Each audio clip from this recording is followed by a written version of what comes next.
some advanced game prep from Keith Mills. I'll box out anyone who tries to run by. All right, we're not. A little in here, my man.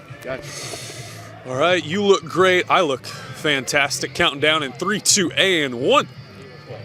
Navy and number 25 Tulane, a spot in the American Conference Championship game on the line here at Navy Marine Corps Memorial Stadium with Keith Mills of the Navy Radio Network. I'm Luke Slabaugh here, and we are talking Navy and Tulane coming down to the run game today. Coming down, yeah, it's mano-mano, as they say. Game will be won at the point of attack. In theory, Tulane has one of the best rushing attacks in college football. Navy has one of the best rushing attacks in college football. Something's going to have to give. So maybe the forward pass might be the equalizer, which Navy has done better this year, as you know, Luke, than in most years. But, yeah, for Navy's defense to stop Tulane's offense will be a major, major priority, and vice versa. Yeah. A big balanced attack that Tulane has. Their redshirt freshman quarterback doing a great job this year, and then complemented by running back Mekhi Hughes. Yeah, Darian Mensah is their redshirt freshman. He's from Louisiana. He has really gotten high grades from everyone in regards to, one, not turning the ball over, two, orchestrating an offense that lives by the run. Mekhi Hughes, one of the top rushers in the country. I think he's ninth in total yards. He's got over 1,200 yards. Inside the 10-yard line, he's lethal. And nice talking to you, sir, as you just walked by. So, yeah, their offense is more run-oriented, but they can pass it, and they can another one walks by, and they can do other things to keep the defense off balance. That's one of my best buddies at work, John O'Neill, so we're going to give him a pass. John, well done. It's going to be a packed house today. Sold-out crowd, senior day. Again, the stakes could not be higher for a team that is nationally relevant. All the stars are aligning for a home finale. Yeah, this is a great day for football and down in Annapolis and in the state of Maryland, no doubt about it. Crowd of, 38,000 expected today. It's the 300th game in Navy Marine Corps history, which is a landmark. 1959, they played their first game here. This is 300 today. You can go back and talk about the great players, Joe Bellino and Roger Staubach, and right on through Keenan Reynolds and Malcolm Perry, and now the guys today. But the big deal today is senior day. 4 years ago, 65 freshmen came in together. 23 are left. Some left the academy altogether. Some are still involved with the program as coaching assistants or with video and recruiting and all that. But 23 seniors remain, and pretty much all 23 play a major role in what the success this Navy football program has had this year and last year, and certainly will today, whether it be starting on offense or defense like Colin Ramos and Connor McMahon, or on special teams like Jordan Sanders. He's been a huge block of granite on the special teams. So this is going to be an exciting day.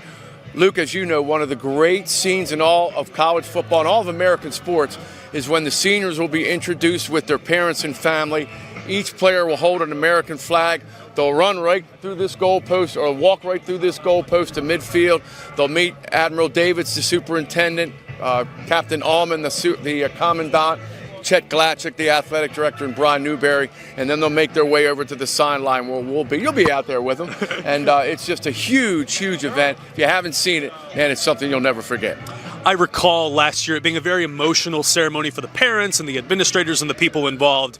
And now spending another year with this program, you really see what each of these seniors has contributed. You mentioned Jordan Sanders, for example. Yeah. He fell on a fumble last week, and you just couldn't help but feel the pride for him to be making plays on defense as he so wanted to. Really wanted to talk to him this week. But as much as the junior class has been dynamic and really pushed this team forward, the seniors held it together through some pretty tough times. Yeah, you know, in the landscape of college football right now, there aren't a lot of seniors that really are high profile. If you're that good, you're going to the NFL after your sophomore or junior year. So this is unique in terms of college football, the academies. So you talk about the offensive line. You got Brent Self, you got Javon Bouton, you got Connor McMahon seniors. The defense, Colin Ramos, Kyle Jacobs. You got guys. Mabidi Williams, Deshaun Peel, and Rayon Lane, three kids that started together, and three of the more talented defensive backs in the American Athletic Conference, still together, still brothers, as they say, still committed to winning American Athletic Conference championship. So the seniors had a chance last night, Luke, as you know, to address the underclassmen at the team hotel as Ken Niumatalolo started that tradition. Brian Newberry has kept it on. Very emotional time, a lot of tears flow, and it'll transcend today and hopefully a win against the Tulane team, which could put them in the American Athletic Conference championship game. Coach Newberry was talking to me about that scene last night, just telling them to cut loose and one last time go against a really good Tulane team. Gates just opened here at Navy Marine Corps Stadium. The legendary Bill Krause of Mission Barbecue fame right there. And I see a coupon, a card. You know, I go there twice a week, so it comes with the territory. We need one. I missed the one downtown here at Dock Street. Downtown. Yeah, I digress. But yeah. Back to what Coach Newberry said about the emotions of the seniors going through. This is not just a typical university. You've got military obligations. You've got academic standards that are pretty much unlike any in the country. And to survive to become a senior, 1, at this school is amazing. 2, to play big-time college athletics. And 3, to play football at this level is pretty unique. You mentioned the 65 that came in with this 65 that came in with this class, and they all are going to make a big difference. Not just the 23 that carry the American flags. 1 went on to win a national championship with the rugby team. Like, that's just they're meant for great things no matter what. I asked Coach Newberry if playing for these stakes are the lights going to be too bright, and he said no. The preparation is the thing that's going to make the difference. Yeah, and again, we go back to the Notre Dame game where he thought the moment was maybe a little big for this football team.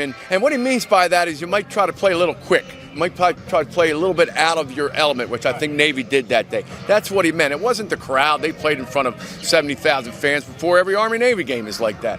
That's some big stakes as well. This game is going to come down to who does not turn the football over, who can, on third down offensively, keep their drives alive. Defensively, can you get off the field on third down? Can you win the time of possession battle? But the key today, I think, for this Navy football team is controlling the run game and not turning the football over. In games they've won this year, they did have a turnover last week down in Tampa against South Florida, but they overcame that. You can't turn the ball over 5-6 times like they did against Notre Dame and expect to beat these guys today. You can't do that against any team, particularly a team today. Can't turn it over. Try to keep the drive sustained and maximize your opportunities in the scoring zone. Wouldn't be uncharacteristic for a 14-15 play drive. At USF, they opened with 12 consecutive running plays, which is, normal for a traditional triple option Navy team, but this is a little bit different. But I was surprised and excited to see how effectively they moved the ball strictly on the ground. I thought last week, South Florida came in playing their best football of the year, and they dominated them on defense.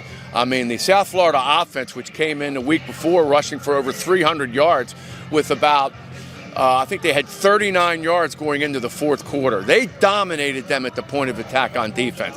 If they can do that today and hold their own against this running attack, which averages close to 300 yards a game, it'll be a real big storyline in this game.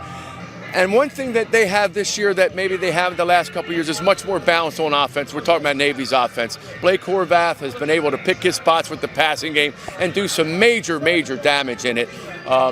So we'll see if that can happen today. You hinted at the point of attack on defense. We saw some younger, greener mids step up. Kenny McShann has been a great story all year. Griffin Willis playing 3 technique and other spots on the D-line as well with a 4th down stop, batted down a pass at the line of scrimmage.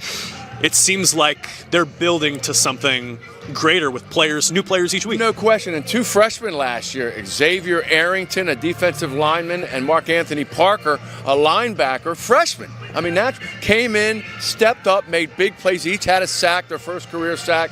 And then Ari and Oniha had maybe the biggest defensive play of the game at the end of the first half. Navy's up 14-0. Still a ball game. He picks off a pass, returns it to midfield. Next play, they score a touchdown right before the half, which really kind of changed the momentum of the game and really put them in the driver's seat. So the young players have really stepped up that we weren't even talking about when this season began. And to see Arrington and Parker on the sideline after those sacks and have the upperclassmen come and say, hey, man, you're part of us now, that was a big deal.